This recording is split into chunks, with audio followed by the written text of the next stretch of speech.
Hey guys, Akhtar Khan here from Reaching Excellence, and today we are not in London, we're actually in Hull in the north of England, and I'm here with Ethan, who's one of our Academy members. He's in the M&A Mastermind, and what you guys are going to learn here today in this video is how to conduct a vendor meeting when it comes to doing an M&A deal step by step. So I'm going to do a breakdown so you can learn what to do, what to say, how to conduct that meeting so you can get those deals across the line.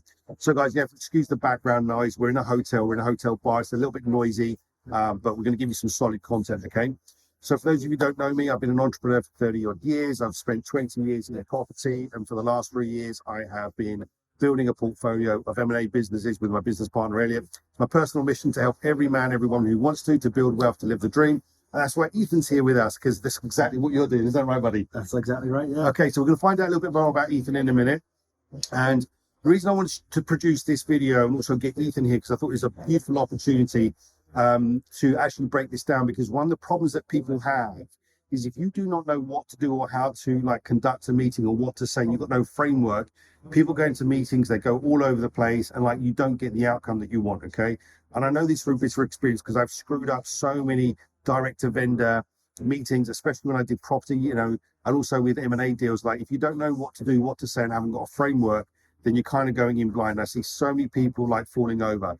Now, this is one of the reasons why I have a very small, intimate mastermind, and I only have 12 people in the group, because I actually go out with my students and actually help them to close the deal. And this is why I'm here with Ethan today. So look, let's find out a little bit more about Ethan and Ethan's deal. So Ethan, just tell us a little bit about you. Tell us what you do and where you're from. Yeah, so I'm based in the Northeast. I'm 23 years old. I've been there my entire life. I'm a QS by trade. Been doing it the past 5 years. I'm at uni as well, doing a degree in it. And recently connected with you a few weeks ago and joined the academy and starting new acquisitions. Yeah, absolutely. So that was only 5 weeks ago, wasn't it? Yeah. It was only 5 weeks ago that you joined the academy. Okay, so tell us a little bit about what motivated you to get into M&A. What was life like before you joined the academy? What was you doing? What was your job like? What was life like for you? Yeah, so as I say, I've been a QS for the past 4 years and at uni at the same time. I've heard of acquisitions before, and I heard about M&A before I met you, but it was just, random YouTube videos. There was nothing concrete, solid. And then I came across one of your videos on TikTok. Of course, good on TikTok. Of course, that's where I found you. And booked a coaching call with you, got on a coaching call with straight after that. And we started connecting and started talking about acquisitions, where it would take us, my goals, how it would get there. And been great ever since. Yeah. Absolutely, and you've been flying along. So it's only been 5 weeks. You've come into the program, you've come into the mastermind. For those of you watching, we've literally just launched our mastermind. So you're quite early in. It's only been 5 weeks. What's been your biggest learnings and ahas and realizations as you've gone through the program so far? What have been your biggest learnings? Yeah, I think the biggest takeaway I've had so far is how much the mindset attributes to your success rather than just technical skills. Yeah. So if you put it in percentage, it's probably 90% mindset and then 10% actual, skills and negotiating and doing the deals. So what I used to think before when I've done side hustles and other business before is that I've focused very heavily on the technical skills and been spent hundreds of hours a week, thousands of hours in business and things like that, just doing the technical skills and not really taking a step back and focus on the mindset stuff. So that's probably the biggest takeaway so far, is really getting the mindset right and focus on the goals, having a crystal clear vision of where you want to get to, and really getting that roadmap in place to get you there. Absolutely. So what you're describing actually is our foundational course. You've probably seen me, if you've seen any of my previous videos, you probably heard me speak about the Code Reaching Excellence, which is it's the book that I wrote, it's the program that I wrote, it's the foundational mindset course that I teach anyone who comes into the academy, whether you're doing property or whether you're doing, M&A acquisitions, because one of the things that you have to do is get the right mindset, get the right vision about what you want to do, and then have the roadmap, a unique blueprint for success, as I call it, as to take you from where you are now to where you want to be, and how you then use that with M&A. So that's been great. Now you've been really busy. Okay, we've got some great students inside the academy. Tell us what you've learned from an M&A point of view so far and what you've done. So, just tell us where you are in terms of M&A stuff, because that's going to lead us up to how you got to this acquisition so quickly, or this vendor meet so quickly. Yeah. So I was reaching out to businesses basically the first week, first couple of days. I was reaching out to businesses through brokers. So going online, going through Google, looking at through a website of business that was on sale, contacting brokers, getting in touch with them, seeing what business they got for sale. I'm obviously from a QS background, so I've been focused on construction businesses. And now in week 5, we've got 20 deals in the pipeline from brokers, and then also been creating a list of companies in my local area. So I'm in the northeast, so northeast based construction businesses that I'm going to reach out to just directly as well. Excellent. So what you've done so far is you've actually targeted, because obviously what I teach is to target specific types of businesses. We're looking for motivated sellers, and also we're looking for businesses that fit a certain criteria, which you've gone through. I'm not going to go into that in this particular video. So you've identified already 20 through brokers, okay? And then you've also gone direct to vendor, and you've got a list that you're compiling of direct to vendor deals as well, okay? So of the 20 you've got, how many vendor meets have you actually got lined up and already in the book, like in the diary, should we say? In the diary now, I've got four in my diary so far. Okay. Hopefully we'll have 10 by the end of the week. Excellent. Perfect. So you're 5 weeks in, you've identified 20 of the right types of businesses that are in your sector, that are motivated sellers, that the numbers work for you, and you've already got 4 meetings lined up, which is pretty amazing. 5 weeks in, four meetings already, okay? So that's amazing, okay? So tell me something, what's exceeding your expectations inside the academy? I think the main thing is how much you've been involved with everything. I think, when you hear about people selling courses and teaching stuff, most of the time it's not really great, it's sort of give it to you and then sort of wipe their hands with it and say, oh, go on, you just do it now. But you've been very, very involved with it. Obviously, we're meeting today, and we jump on a coaching call every single week. I think there's 2 per week that we go to, and obviously you're coming out here meeting vendors with me, teaching me in person as well. So yeah, that's been the main thing for me, is how much you've been involved, how much you've been a helping hand. Absolutely. And I think the thing is, like, sometimes, and I keep saying this, skill set without mindset, it's not enough. Okay, people need that level of hand holding. Otherwise, what happens is we're buying into that whole belief system that knowledge is power. We can have all the knowledge. If you can't apply it, then it doesn't work. And sometimes you need someone to go, here's a small here's a small thing you need to do. Here's a distinction. And again, the reason that I come out and I show people how to conduct a vendor meeting is because if you've got no frame of reference, you don't know how it should go. You don't know what to do, what to say, how to start it. You get straight into negotiations. One of the mistakes I see a lot of people make is they don't build enough rapport. So when it comes to doing these deals and conducting a vendor meeting with an M&A seller, the rule you want to go for is this: 80% of that meeting needs to be a rapport and relationship building exercise, and 20% of it is a legal and accountancy side of stuff. And if you use that metric and that ratio, as I've said, this is one of the things that we've done today. I've kind of primed up Ethan so he knows what to do when we get into that meeting. 80% of the time we're going to be spending, building that rapport, building that relationship, looking for common ground. And again, if you haven't seen it already, go and watch the Godfather Method video.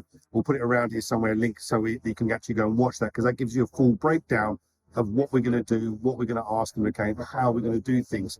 If you don't have that rapport, you're not going to have that know, like, and trust. People will not open up to you. One of the things that we need to do is get them to open up to us, to find out what the problems are in the business are, what their pain points are, what their challenges are, because we want to be dealing with motivated sellers. If they're not motivated, if they're kind of dipping their toe in the water, or they're just kind of speculating, you're going to be wasting your time and their time. So you need to understand what their pain points are, what their challenges are, as well as doing the due diligence on the business, okay? So let's talk a little bit about what this particular business is. So this is a construction business. Let's give us a little bit of background on the business and what you've found out so far, what the profit is, what they're asking for. I know this one's got some commercial property involved as well. Yeah. Let's get a picture of what this business is about and why you're interested in it. Yeah, so as I say, it's a construction business. It's mainly focused on joinery. In terms of figures, they've been doing about 4 million turnover the past couple of years. Net profit is around about 200k the past year, and so we're scheduled to meet them in person soon. Hopefully it goes well. We'll see what happens there. Yeah, absolutely. So it's a high turnover with a very low margin. They had a year where they ran at a loss, okay? Yeah. But we actually want to look at it and say, okay, what can we do with this? What can we turn around? Because there is potential in this. Obviously, coming from a QS background, this business probably needs a fresh set of eyes, and also some young energy. Actually, he's got bags of energy, which is great. He's a real whippersnapper. Actually, this is what, if you want to know what a top tier 1% entrepreneur looks like, this is one in the making here. This guy's going to go far. So watch this space, because I'm absolutely confident he's going to smash it out of the park. Okay. So there's that aspect of stuff, but also there's a commercial property as well, which is included in the sale of the business. Yeah. So the numbers that right now, we've managed to get the accounts and the management accounts. We've done a breakdown of it. and it looks okay to us, but we need to get some clarification of what's going to happen. So what I want to do in this video, thanks for sharing that, by the way. What I want to do in this video is just talk you through the process. So what you want to be identifying is going through the Godfather method, because that sets the framework up for how the conversation should run. Okay. What you then need to do is go through what the financials are in the meeting. Okay. So you want to go through the Godfather method. I'm not going to go through that in this video because we've done it before. Okay. Use that process. Okay. To conduct the meeting and give an outline. One thing that has to happen is somebody needs to lead the meeting. If you do not lead the meeting, you will be sold to. And this is where sometimes deals go wrong, or people kind of get deal fatigue, which is where deals fall out of bed, or you end up buying a lemon because someone else will sell you their idea of what a good deal is. They might be looking at, oh, well, we think this is a good deal, and it's 3, 4, 5 times a profit, and they think it's that a good deal because that's what the business broker said, or that's what their accountant said it's worth. If you do not lead things, you will be led. So you need to make sure that you lead the meetings. And this is why we use the Godfather method. It puts you in control, puts you in charge, and you lead the negotiations and the conversations where you need it to be. And of course, you lead the price to and the terms of the deal the way you need it to be. So once you've done that, have the Godfather method, okay? You're then going to start asking questions about the business. You want to understand, what keeps them up at night, what the problems are in the business, what challenges they're having, what the opportunities are, and get a real understanding of what the business is like, okay? And the thing I was saying to Ethan earlier on is that sometimes questions will lead to people starting to understand more of what the deeper pain points are. And what you want to do is you want to get them to open up and tell you everything, what the challenges are. So there's good questions that you can ask. You don't want to just go there and look at things at face value, okay? So this is one of the parts of the process that we're going to go through, is to actually really get to identify and understand what those problems are. What I'll do is I'll put a cheat sheet or something around this video so you can download what questions to ask, okay? The other thing you want to be doing is you want to be leading those people, and you want to be doing something which I call exhausting the exits, okay? Sometimes when it comes to buying businesses or people selling businesses, they can be over optimistic.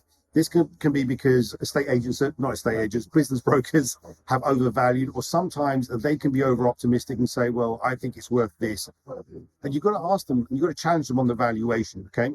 So one of the things we have to do is we have to start exhausting the exit. So what do I mean by that? What I mean by that is they may think that someone's going to come along and, buy their business for £8 million. The argument that you need to come across with is say, look, why should I buy this business, or a business owner or someone who's got cash pay £1 million for this business when they could go and use something else or another opportunity to go and buy something else? So I could take £1 million, put into this business, and it may or may not work, and there's all kinds of risks associated with it, which we need to highlight that point. Or I could go and buy a bunch of properties for £1 million, or use £1 million in cash. I could go and leverage that. I could go and get 75% loan to value mortgages, and what I could then do is go and buy £4 million worth of property, which I won't really need to do much with. I can leave with an estate agent or letting agent. They can manage that for me. So you have to start putting these arguments across as to why their proposition may not be as attractive, and what you can do with that cash elsewhere. Because again, business sellers want to take all the cash up front, okay? That's the first thing you need to do. Then the second thing you need to do is explain to them why it's difficult to finance it, why commercial finance isn't so viable, what the challenges are, what the kind of banks would require. They might want collateral on your house. Who's going to do that for a business that they don't know? Because there's lots of risks associated with actually buying a business, okay? What if you buy the business? What if the owners of the business play an instrumental role? What if, the contracts don't come over, et cetera, et cetera? What's going to happen then, okay? What if the staff don't like you? What if business goes downhill? So you have to kind of point out what the risks are and create a compelling case so they understand what the risks are, okay? One of the things that you would do with this, and I'll do a video on this a little bit later on, is you can create what's called yes sets. This is a negotiation tactic where you get people to buy into your idea. So you say things like, does that make sense? And the answer is yes. Okay. Is it okay if I ask you questions? Yes. Do you agree with that? Yes. Does that make sense to you? Yes. Can you see my point of view? Yes. If you was in a situation where you had to buy a business or buy a load of property, wouldn't it make sense for you to buy property, as a lower risk? Yes. So you start to get them answering with lots of yes. So you've got to create those compelling arguments as to why buying their business in a traditional way, the vanilla way of buying it with cash or buying it with bank finance, isn't perhaps the greatest idea. And what we're doing by doing that process is we lead them down the path of doing a deferred consideration, okay? So this is what you need to be doing. So you need to go through a process of the Godfather method. You need to start exhausting the exits, which are the things that they could potentially do, and show them the reason that they can't do it. Okay. Then what you need to be doing is give them what you call your best friend advice. So I'd say at some point, go, look, guys, with all due respect, if some of my best pals came to me and said, look, we want to sell a business, this is what advice I'd give to them, and this is the pitfalls that they would have, and I'd point them the right way. Look, you're not going to get someone come along and buy this business for £1 million in cash, because there's better options right now, with things like buying property, or, investing in like Forex or some other thing. Okay. It's a safer bet, or there's other things that people could do. Okay. People aren't going to go down the route of getting bank finance. Here's what the best thing that you could do with V is, and you kind of give them that best advice. They probably won't want to take the best advice. They still want the solution from you. You then need to go into a deeper dive around the financials. You need to do a deeper dive around the assets of the business. And at that point, the thing we need to do is tell them why you can't buy it from a traditional way of just paying out for cash, why you can't buy it from a traditional way of perhaps getting bank finance, and why the best thing for you to do is this type of structure, which would be whatever you propose, a deferred consideration, part deferred consideration. With this particular deal that we're looking at, because there's a commercial property in it, we believe the commercial property is worth about 1.2. Until we've seen it, got valuations, etc., etc., we don't know. But what I do know at this point is that we'd loosely structure the deal in 2 stages.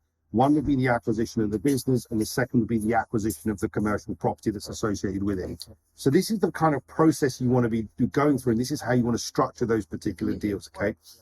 Sometimes when you're doing this, you're delivering a message that's not always easy. Sometimes people don't always like what you have to say, but at the end of the day, as long as you deliver that message respectfully, sometimes you're doing a favor to people. So guys, this is what we're going to do. I think we were prepped up. We're good to go. What we've done is we've prepared ourselves. We've got the Godfather method as a worksheet inside the laptop. This is something I give to my students. So as we go through this meeting, what I will be doing is obviously be doing some of the talking. I'll be introducing Ethan. He's going to be talking. In essence, what we've done is positioned ourselves as business partners, because that's what I do when I do negotiations with my clients. Also, one of the things I do with people inside the academy is if they want me to and the deal is the right deal, I will partner with them on certain deals if it's right for them. Okay, so this is what we're going to be doing, and this is what we're going to be doing when we go to meet these business sellers shortly. So I think we've covered enough in this video for now. What we're going to do is stop this video, go put some proper clothes on, and then we're going to come back and do a debrief and let you know how we got on. Sound good to you? Sounds good. Yeah, okay, well, we'll see you guys in a bit. Okay, welcome back, guys. So we've just had the meeting with the sellers of the construction business. Obviously, we smartened ourselves up from how we dressed before. Okay, and we spent about an hour and 15 minutes with them. So I just want to do a little breakdown and a debrief of what we did, why we did it, what we learned, and also just want you to share your experiences, because this is your first meeting with the seller. So how was it? Yeah, it was good. It was fun. I was thinking it was going to be a lot more negotiation and about that, but it was just like having a conversation with someone. It was really, really easy. Yeah, absolutely. Yeah. So we didn't get into it. We didn't get into a negotiation. So what the thing that we did was, it was really a rapport building exercise and really a fact find. Okay, we need to find out what was going on. These guys were actually very forthcoming with what the challenge was with the business. They because of COVID, they had some challenges with banks pulling funding. They lost their overdraft facility, and they just had cash flow issues. But the company's actually not doing too bad in terms of equity. The company actually owns a lot of property as well. So it's part of a group. One aspect is the construction company, one aspect is the property holding company. So what they really need to do is be able to refinance some of the properties and move some money around. So it's interesting. We didn't have all the information, so we got to a point where we built good rapport. Remember, like this whole process of like negotiating for deals or doing deals, it's 80% a rapport and relationship building exercise, and really 20% the legal and accountancy and negotiation side of stuff. So of course, like one of the things that we did was we went through the Godfather method. You had your laptop open taking notes. I had my laptop open going through it, going through the worksheet, cheat sheet, whatever you call it, script. And it just gives us that structure of how to, I guess, lead the conversation where we needed to go. We built a lot of rapport with these guys, spoke about life, what they wanted to do, get a bigger picture. And they kind of told us what their pain points were. They could potentially solve the issue in the business, which is a cash flow issue. It's really, they need to get some lending. Their facilities were withdrawn, They could do that. They could solve that problem, but they've pretty much made their mind up. They're going to exit the business. So that's good. And they're also willing to stay on in the business for a while. And they're willing to, work in the business for a period of time. So there's two partners that we spoke to. One wanted to come out now. One wanted to stay there for 5 years. One had a son that was working in the business. So it was pretty good all round. So how it's been left is we need to get some more information from them around the assets of the business, and we're going to go do a tour of the business, and then we can kind of bring everything together, look how we can structure the deal, propose the deal. So that's what we're going to do. So how was it for you? Yeah, it was really, really interesting, actually. It was fun. I wasn't nervous about it. It was just, yeah, it was like having a conversation with someone that was just flowed very, very nicely. There wasn't any awkward moments. It wasn't, it was easy. Yeah, it just flowed very nice. Yeah. There's no like arm wrestling or anything like that. And that's one of the things that happens. One of the mindsets that people have, and I think, again, I'll put a video up, a link around here. There's 7 things that really like stop people from going forwards and doing these M&A deals. And a big thing is I don't know how to negotiate a deal. It's a conversation. Like, it's a conversation. It's relaxed. Of course, we use the Godfather method as a structure to, understand what's going on. So, of course, we guided them. We opened them up. We built a lot of rapport with them. We kind of dived into what their circumstances were, what their pain points were. We kind of future paced what they wanted, which was actually what they want to do. We got them to admit what the challenge was. It was a cash flow issue that they couldn't sort out, what the consequences were going to be. And, we kind of opened them up to like what we can do, what our expertise was and everything else. And, showed them what our expertise was, and then kind of like led them to that point where we need some more information before we can actually close and propose a deal. So it was fun. This is the second meeting of the day for me. So this is the first of yours and the first of many. Yeah. What would you say to someone who was like wanting to do this but was kind of daunted by the actual process of going out and doing it? What would your advice be to you? Just go for it. Absolutely. Just go into it thinking that it's just going to be a conversation, and go into it thinking that the worst thing that's going to happen is they're going to walk away and you can go to the next deal. It's just, yeah. Absolutely. So all in all, good first meeting. We need to get to a second meeting to do some more information. Then we can actually close and propose a deal.